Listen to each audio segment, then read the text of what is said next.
So hello students, आज हम लोग पढ़ेंगे जैक बोर्ड क्लास 8 इंग्लिश का चैप्टर नंबर 5 में जो पोएम दिया हुआ है the land of story books, मतलब कि जो कहानी की किताब है उसकी दुनिया। हमें टाइटल से समझ में आ रहा है कि जो भी हम लोग पढ़ेंगे सब कुछ इमेजिनरी होने वाला है, जैसे कि कहानी की किताबों में रहता है। चैप्टर का इंट्रो पहले देखते हैं। Imagine if you win a free ticket to travel to any part of the world you want, which places would you like to visit. अब आप सबसे जो है यहाँ क्वेश्चन किया जा रहा है कि इमेजिन, आप कल्पना कीजिए, you win a free ticket, यानी आप जो एक मुफ्त टिकट जीत जाते हैं, to travel to any part of the world you want, यानी आपको ये जो संसार, ये वर्ल्ड, जो दुनिया है, इसके किसी भी मन चाहे भाग में जो ट्रैवल यात्रा करने के लिए एक टिकट मिल जाए, तो आप which places would you like to visit, तो आप जो है कौन कौन सी जगह घूमना पसंद करेंगे। How much time would you need, आप जो है कितना समय आपको लगेगा, कितने समय की आपको ज़रूरत पड़ेगी। It would be an unending story journey, अब ये जो एक अनएंडिंग जर्नी होगी, मतलब कि ऐसा सफ़र, ऐसी जर्नी जो कभी ख़त्म ना हो। Just like an exciting journey into the land of the story books, और ये जो है कभी ख़त्म ना होने वाली जर्नी बिल्कुल ऐसी जर्नी होगी जैसे स्टोरी बुक्स में रहती है, कहानी की किताबों में रहती है। From forest to mountains, desert to sea, जैसे कि जंगलों से जो है पहाड़ों तक और रेगिस्तान से समुद्र तक का सफ़र, ऐसा कुछ।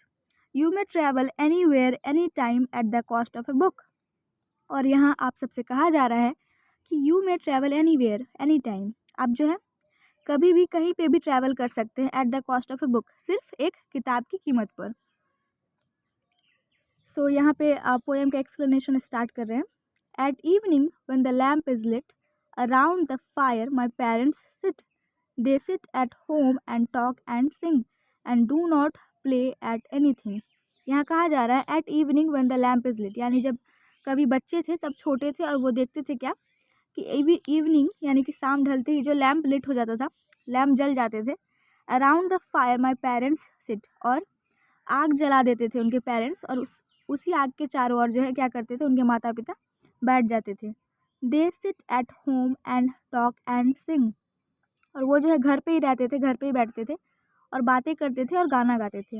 And do not play at anything, और वो जो है किसी भी प्रकार का गेम या खेल वो सब नहीं खेलते थे, बस वो आग के वहाँ बैठ जाते थे, आग के चारों ओर बातें करना, गाना गाना, यही उनका पसंदीदा काम था।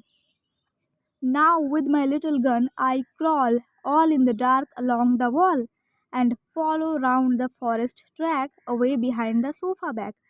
अब यहाँ कवि कह रहे हैं now with my little gun I crawl, crawl मतलब रेंगना, जैसे होता है ना दबे पाव बच्चे कभी अपने पेरेंट्स से छिप छिप के कहीं जा रहे होते, वैसा कुछ। तो वो कह रहे हैं with my little gun, यानी कि उनके पास एक छोटा सा गन है, मे बी वो खिलौना वाला गन होगा, तो उसे लेकर वो रेंगते हुए जाने लगते हैं। All in the dark along the wall, और अंधेरे में दीवार से चिपकते हुए ना, दीवार के साथ साथ ऐसे जाने लगते हैं। And follow round the forest track, और वो जाते कहाँ है, वो जाते हैं जंगलों के रास्ते में। Away behind the sofa back, sofa के पीछे से छिपते हुए जाने लगते हैं। तो इन जो लाइन्स हैं, इन लाइन्स से हमें समझ में आता है कि उनके पेरेंट्स जो है आग जलाकर उसके चारों ओर बैठ जाते हैं, वो घर पे ही रहना पसंद करते हैं, गाना गाते हैं, बातें करते हैं और कोई भी गेम नहीं खेलते हैं। और इसी मौके का फ़ायदा उठा के कवि क्या करते हैं, अपने छोटी सी गन को लेकर क्रॉल करते हैं, यानी रेंगते हुए छिपके से जाने लगते हैं अंधेरे में, दीवार से चिपकते हुए। And follow the round forest track, और क्या करते हैं, जंगलों के रास्ते जाने लगते हैं, सोफ़ा के पीछे छिपते हुए। There in the night where none can spy, all in my hunter's camp I lie, and play at books that I have read till it is time to go to bed. Spy मतलब होता है जासूसी करना, किसी की activities पे नज़र रखना कि वो कहाँ रह रहे हैं, क्या कर रहे हैं, उनका दिनचर्या क्या है, वैसा कुछ। तो यहाँ कवि कह रहे हैं in the night where non can spy, यानी कि अब ये जो है रात का टाइम है, उनकी कोई जासूसी नहीं कर सकता, कोई पता नहीं लगा सकता कि वो आखिर है कहाँ और क्या कर रहे हैं। All in my hunter's camp I lie, और वो जो है कहाँ रहते हैं, अपने हंटर्स कैंप यानी शिकारी वाली जो कैंप है वहाँ पे वो रहते हैं। And play at books that I have read till it is time to go to bed, और वो जो है अपनी पढ़ी हुई किताबों को खोलते हैं और खेलते हैं उनको खोलकर, और जब तक उनका बेड पे जाने का टाइम नहीं हो जाता, सोने का टाइम नहीं हो जाता, तब तक उन किताबों को पढ़ते रहते हैं। These are the hills, these are the woods, these are my starry solitudes, and there the river by whose brink the roaring lions come to drink. अब वो जो यहाँ पे इमेजिन करते हैं कि दीज आर द हिल्स, यानी कि यहाँ तो है जो पहाड़ है, दीज आर द वुड्स, यहाँ पे जंगल है, these are my starry solitudes. Starry solitudes मतलब कि आप ऐसा समझिए कि जैसे पूरा आसमान जो है तारों से भरा हुआ है, आप जो है अकेले बैठे हुए नीचे और उन आसमान को देख रहे, उस आसमान को देख रहे और अकेले आपको बहुत सुकून अच्छा लग रहा है। तो वैसा ही कुछ है, ये इमेजिन कर रहे हैं कि यहाँ पे जो पहाड़ है, यहाँ पे जंगल है घने घने और यहाँ पे पूरा आसमान तारों से भरा हुआ है और वो जो है अकेले बैठे हुए हैं। And there the river by whose brink the roaring lions come to drink. और यहाँ पे जो है नदी भी है जिसके किनारे पे एक दहाड़ता हुआ शेर जो है आता है और पानी पीता है। I see the others far away as if in firelit camp they lay, and I like to an Indian scout around their party prowled about। वो कहते हैं कि I see the others far away, यानी कि वो दूसरे लोगों को भी जो है अपने कैंप से थोड़ी दूरी पर देखते हैं। as if in firelit camp they lay, और वहाँ पर भी जो है आग जल रही होती है और वो लोग जो है अपने कैंप पे लेटे हुए होते हैं। and I like to an Indian scout around their party prowled about। प्रोल्ड का मतलब होता है इधर उधर घूमना। वो कहते हैं कि वो जो एक इंडियन स्काउट की तरह, अब स्काउट मतलब होता है कोई भेदी सिपाही। फॉर एग्ज़ाम्पल कोई कंट्री जो है अपने किसी दुश्मन कंट्री में अपने सिपाही को जो भेजता है वहाँ पे इंफॉर्मेशन निकालने के लिए, वैसा कुछ। तो ये कवि कह रहे हैं कि मैं जो एक इंडियन स्काउट की तरह इधर उधर घूमता हूँ और वो जो दूसरे लोग जहाँ दूर पर दिख रहे थे उनके गिरोह को घेर लेता हूँ।